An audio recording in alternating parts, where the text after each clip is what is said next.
เอาโจกออกมาคอยโจกออกมาคอยยาแล้วไว้อีกรอบไว้บ่ย่างไก่ไร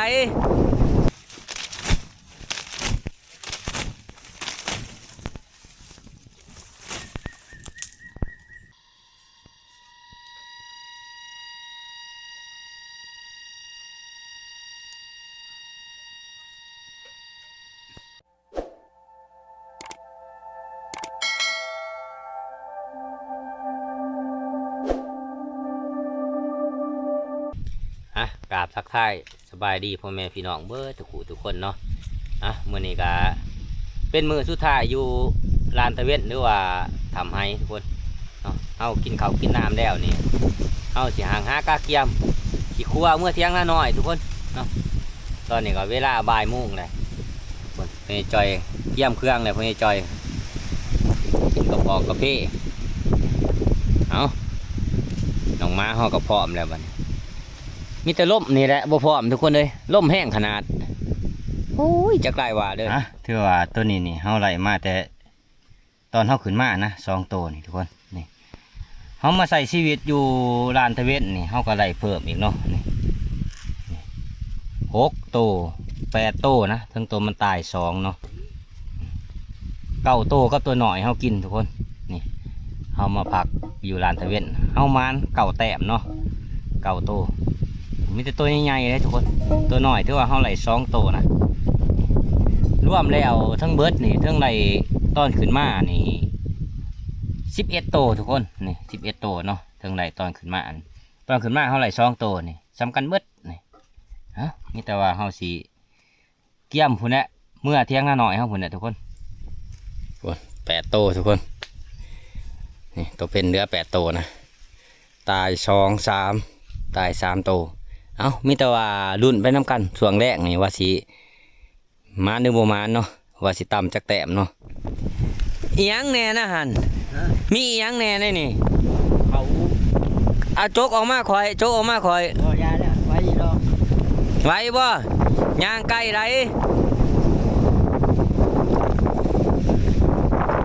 เอาเป็นเจียแล่น3 ตัวเอาเพื่อไว้ไปบ้านนี่ซอกเลยตอนแรกนี่ท้องเดืองเอ้ยตูบเอ้ยนี่มีแล้วเขาฉี่เลาะหินมองมือเลยเพราะว่าเขาหมดอยู่เมื่อทั้งพลังนะไปตูบไปหาเพิ่มเอาเลยทุกคนเลยเอาเนี่ยต้องใส่ไหลหมูนะ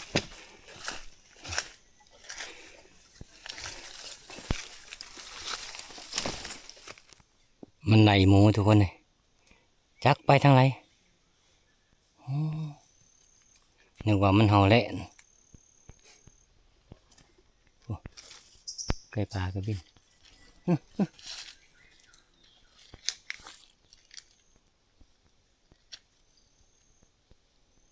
ไปมานี่น้องมาเข้ามาเบิดเลยไหลหมูไหลหมูนี่เป็นสมุงทุกคนกำลังมาอันคนกับสิตกไปซอกเบอร์ดี้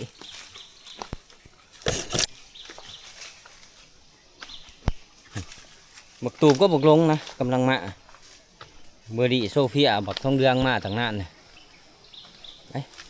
ไปลุ้นกันต่อโอ้ยมืดผ่านมือพ้นทางหนาครับพ้นกับสิตกมาเลยทุกคนเลยจากสิไปห้ามอยู่มองไรย่างไว้พ้นใจพ้นสิตกแล้วเด้งไฟใจยางไว้ย่านแต่ล้มทุกคนเลยก็ผ่าเนี่ยว่าเขามาตอนแดงเขาบริครัวทุกคนเลยสียางเมื่อเที่ยงหน่อยเลยนะเพราะว่าย่านผ่าย่านพ้นทุกคนย่านล้มจะรีบยางให้มันเทิงเที่ยงไว้นะยางทางเลยถ้าว่าฝนตกเมื่อแรงก็สิออกไตตาว่าสิออกคืนนี่ก็บ่ได้ออกทุกคนเลยฟังเบิ่งเมื่อแรงนี่แหละถ้าว่ามันตกเศร้านะก็สิออกประมาณเที่ยงคืนหรือว่าตี 1เนาะออกไตตาเพราะว่ามื้ออื่นเสาร์เขาก็สิเมื่อบ้านแต่เสาร์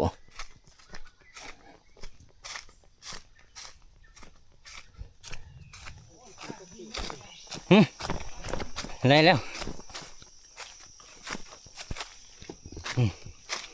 ใช่แล้วแม่นบ่ค่าขี้ดิน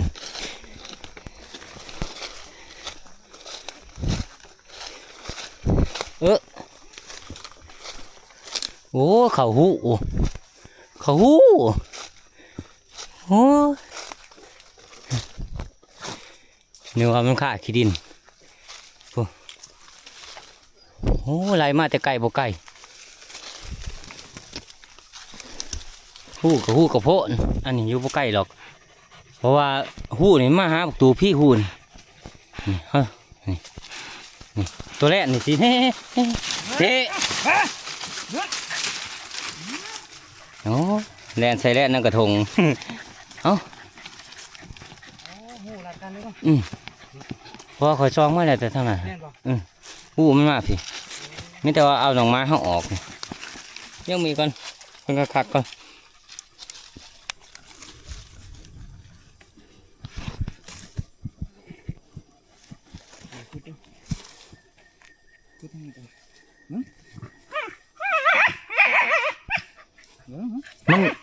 มันเห็นโตแล้วฮะมันจังอันสุสีนี่คุดมันตีนมันผีโรนี่ตีนหมกตูบตีนดังมันฮะเพราะว่าหูมันขึ้นไปฮะเบิ้งสิทุบน้องหมดเป็นตาสีไหลหรอกเป็นตาสีไหลหรอก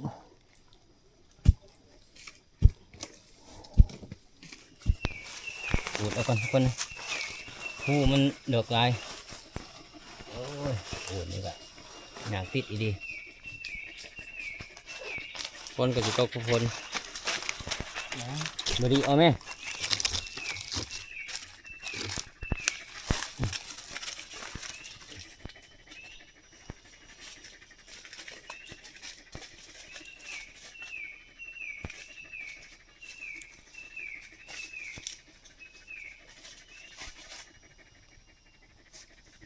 ทั้งไปนอนเมื่อเพิ่งบ้านนี่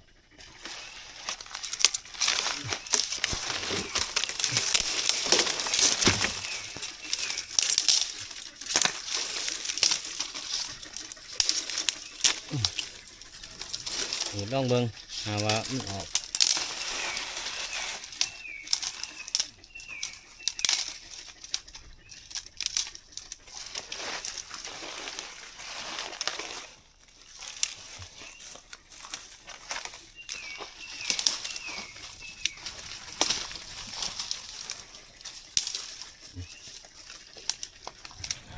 ลองอูดเบิ่ง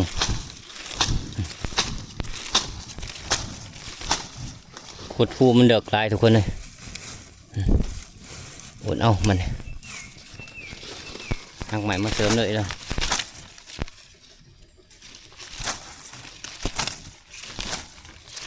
ปกตินี่ถือก้นไฟนี่ถ้าเข้าบริแง่นี่มันจะแล่นออกก่อนนะ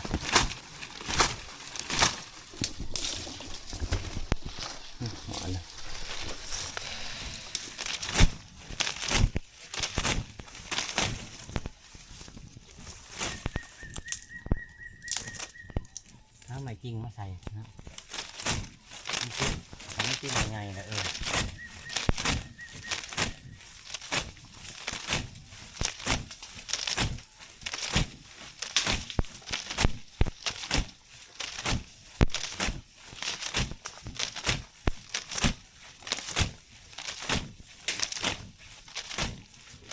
ขึ้นต้นไม้ก็บอกขึ้นทุกคนเลย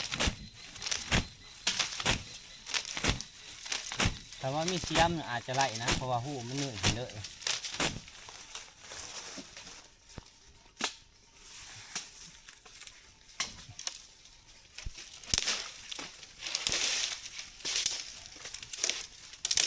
ใจเขามานับเนี่ย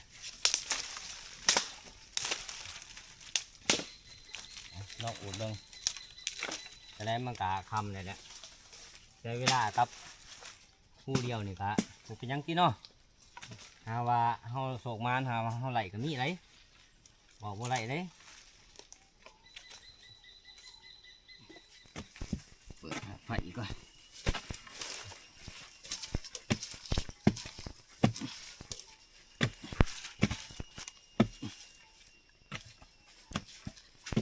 จะหาไฟ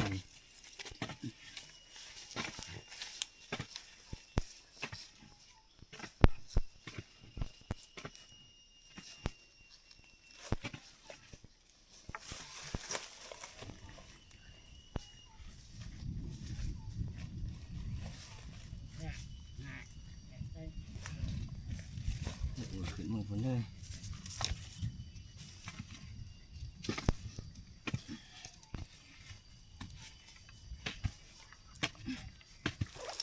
ขุดเปิดปากมันไหมปากมันตีบไล่พวกหนึ่งขวนหมกเขาเอาขุดไม้อีกนี่แมงกากมันตัวใหญ่นะทุกคนก็สิเวียนเอาเนี่ยหนึ่งมามันกะเอากะเวลามันก็คำเลยเตือนได้พอมันเฮ็ดทำสุดความสามารถวะออกใกล้บันนี่แถววังอีนเลยขอกินขออยากเลยขอครบนกกินนี่มากับมาใหม่นี่ของพ่อท่านกับยังบ่ท่านบ่หานครบอวดเธอที่สองแล้วให้ออกมาเลยโอ้อย่าให้ได้ยากเลยจีแหงบ่เคยหากินหาอยากนี่เอาขอนำเจ้าทีเพิ่นนี่สิบ่ออกมาบ่ควรเด้อเอาวางไรแน่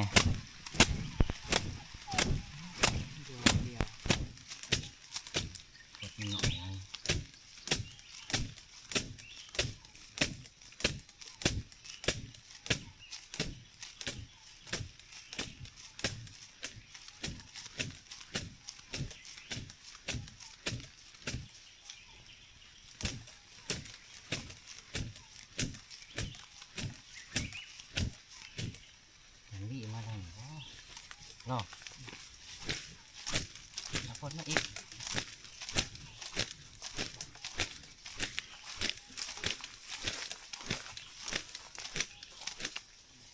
คนกระโตกมาแล้ววันนี้ทุกคนเลย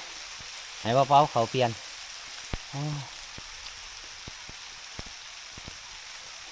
เปิดสีไหลทุกคนเป็นละโตนะขึ้นต้นไม้อีกแค่นี้ขึ้นคลองเอาเลยก็แล้ว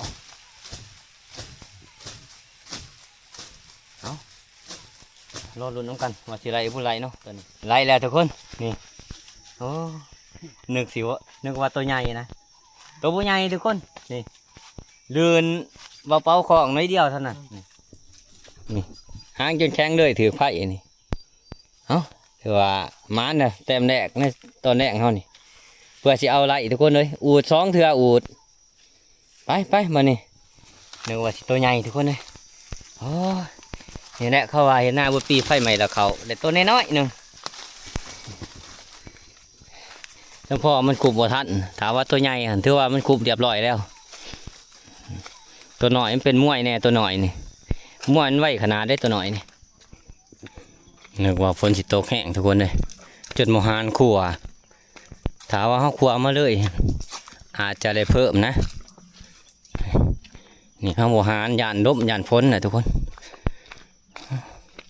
นี่จ้างหายไปเบิดเลยบัดเขาก็สิครัวแถวตีนผู้มั่นนี่แหละ3 ค่ำเนาะนี่กำลังเลย4 โมงแรงตอนนี้ก็หอยกระเตียนแล้วนี่โอ้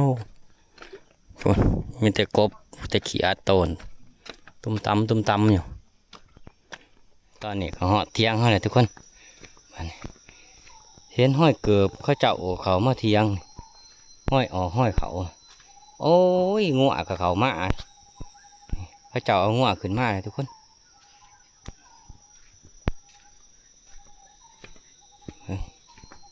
งัวแล้วมานอนนี่โอ้ยเบิ่งมีแต่ห้อยงัวมาหอดเที่ยงอาบน้ำอาบในแล้วแต่พางก็สิมาเฮ็ดกับเขากันทุกคนสิเฮ็ดมีนิ้วหนึ่งกินมื้อนี้ก็คือปิ้งแน่นท่าปลาแดกนะนี่ปิ้งบ่โตเลยเฮ็ดแน่นปิ้นว่าซะนี่กำลังซุ้มไฟก่อไฟขึ้นนี่ถ้าไฟเป็นทานพุ่นแหละเขาจังสิเฮ็ดมาหีบนี้ปลาเงาๆโลดมาหีบ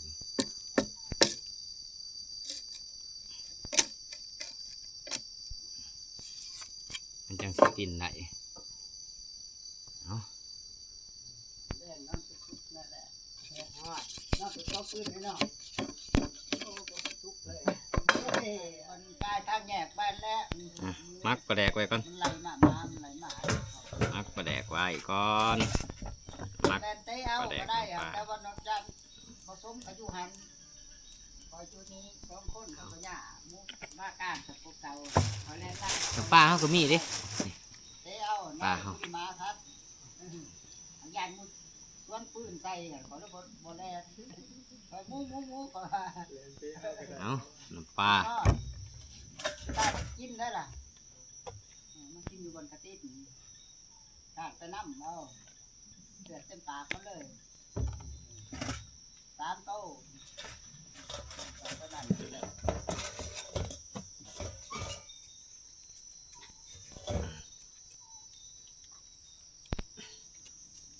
เคยแต่ปิ้งหมูท่าปลาแดกหรือว่าหนูหรือว่ากระหอกกระแตนะ นี่ในพานปิ้งแล่นท่าปลาแดก เขาเกี่ยวคอมันก็เอาไว้ปกติ มาช่วงคำถามว่าบุยต้นพญจอยเฮาก็สิพอหลายอันอยู่ทุกคนเลยต้นพญจอยเป็นเถาแห้งเลยได้เป็นผ้าเพิ่นยางน้ำทางหนึงมากกับพ้นสิตกแน่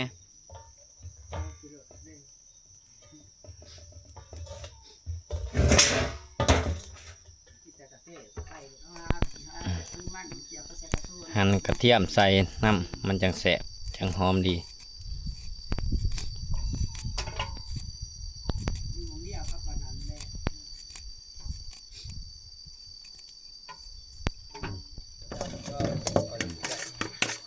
นี่เอา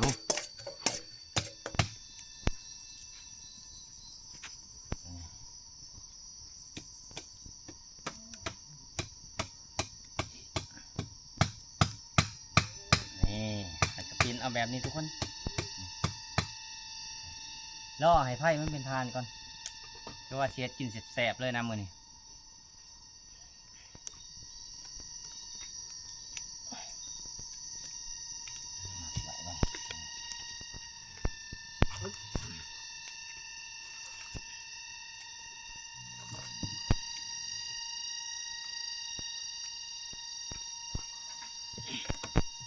ทำมานี่เมี่ยงหวังเมี่ยงอันนี้เหาะอะไรทุกคนเลย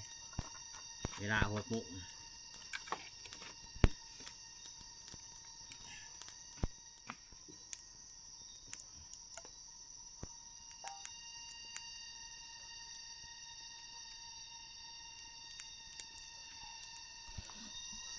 นี่จะเป็นแบบนี้ทุกคน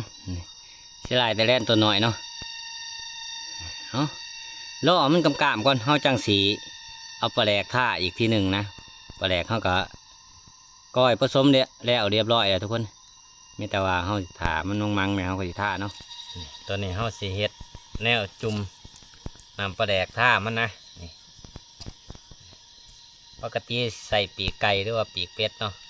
นี่เขาเอาอันปกโจดด้วยนี่ก็โจดด้วยนี่ยิดปลายมันออกนี่เอาซ้ำสิท่านี่เอา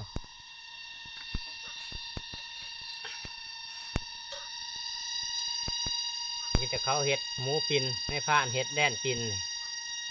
จักสิเป็นอะไรเอารอซีมลงกันทุกคน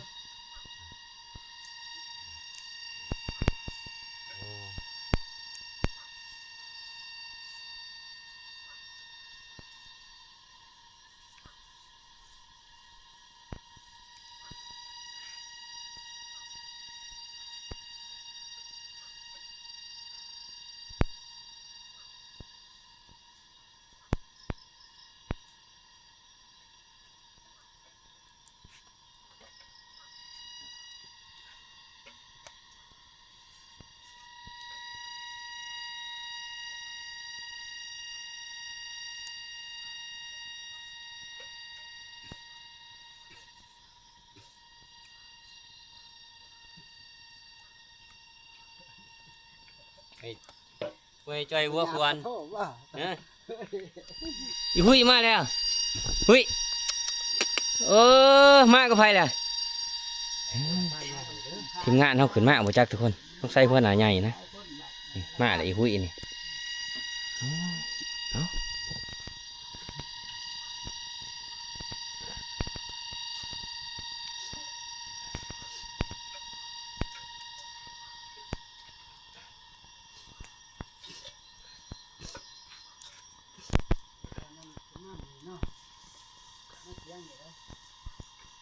บ่ได้มาจักโมโหกันย่านพักอยู่หันแหละ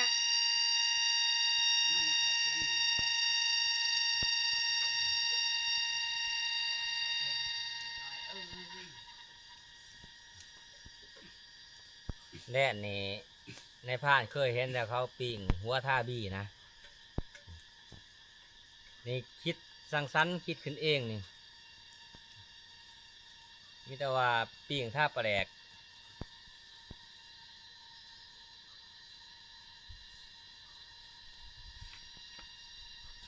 มื้อนี้ก็มี2เมนูนะทุกคนเบาเป่าเพื่อกับแกงเฮ็ดเนาะ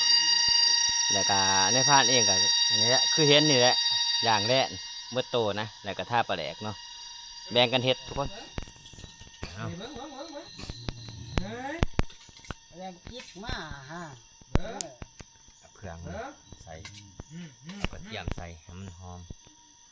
นี่เอาว่าทีมงานทำมากับพอดีนี่พอดีใส่พอเขาทีมงานเลยเอามื้ออื่นนะทีมงานเขาจะขึ้นมาแต่สิเอาแมงกากไว้ให้ทีมงานเขาตัวหนึ่งกิน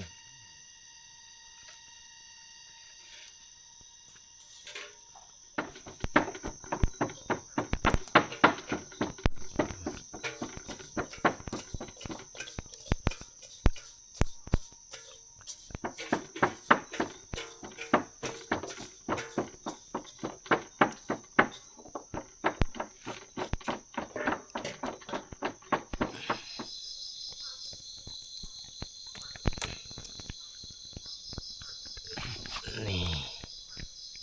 กำลังสิได้ทีทุกคนนี่หาเบิ่งผ่านปลาก่อนผ่านปลาว่าสิมากินเขาวน้ำนะยังแต่ขาหลังมันยังบ่ทันสุกจะเอาขาหลังมันลงต่ำๆอีก ทางหลังมันนะ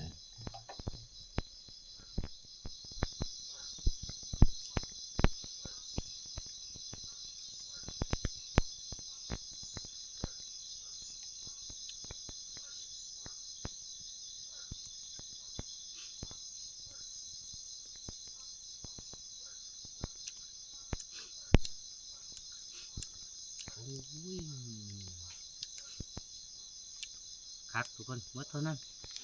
มันนี่ในที่เลยเอามีดมาในเรื่องเปล่าๆมันจะนั่งวันนี้เอาไปพักอยู่ทั้งเทียงเขา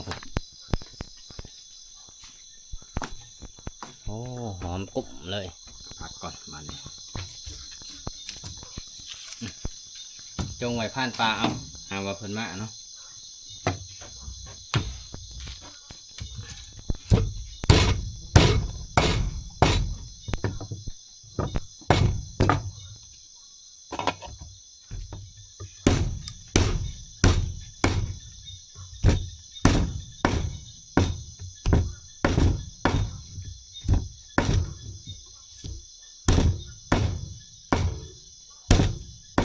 โอ้หนุ่มดีว่ะ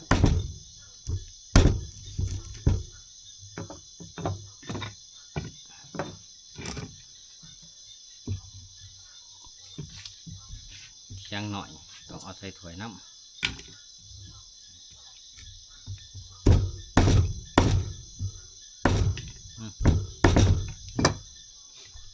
นี่ทุกคน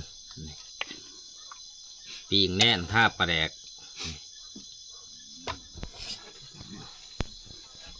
เอาไหมทุกคนกินข้าวแดกน้ำกันเนี่ยกับข้าวเฮาคือปีกแน่นทุกคนปีกแน่นท่าปลาแดกเนาะแต่กาแกงเฮ็ดบดเนี่ยพักไว้ทุกคนนะเบิ้งแต่ว่าปีกแน่นนี่บ่ทันได้ซีมเลยซีมแกงเฮ็ดก่อนพักเรื่องแกงเฮ็ด เอาปีนแรกภาพประหยัดมึงแบบโอ้นี่ปีนแม่นท่าประแดก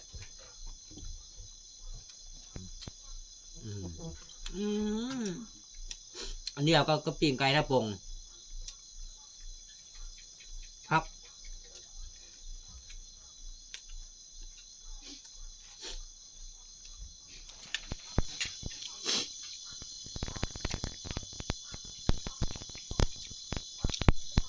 คักดีว่าปิงเนี่ย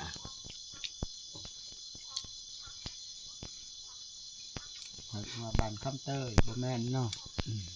เบิ่งซิมมันก่อนเป็นจะไดเป็นยังจอยเอาคักอยู่เอาคำตาเดือกบ่ กินพอใจกินมืออื่นกับเมื่อแล้วกิน คักอันนี้ทุกคนเลย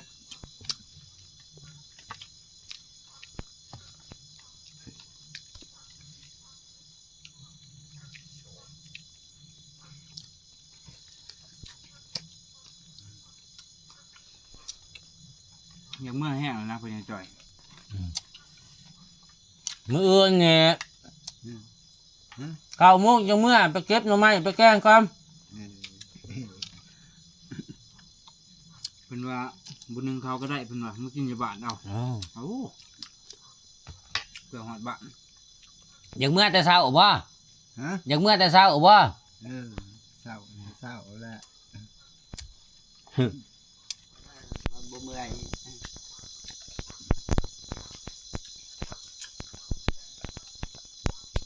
หักได้เติมอีกก็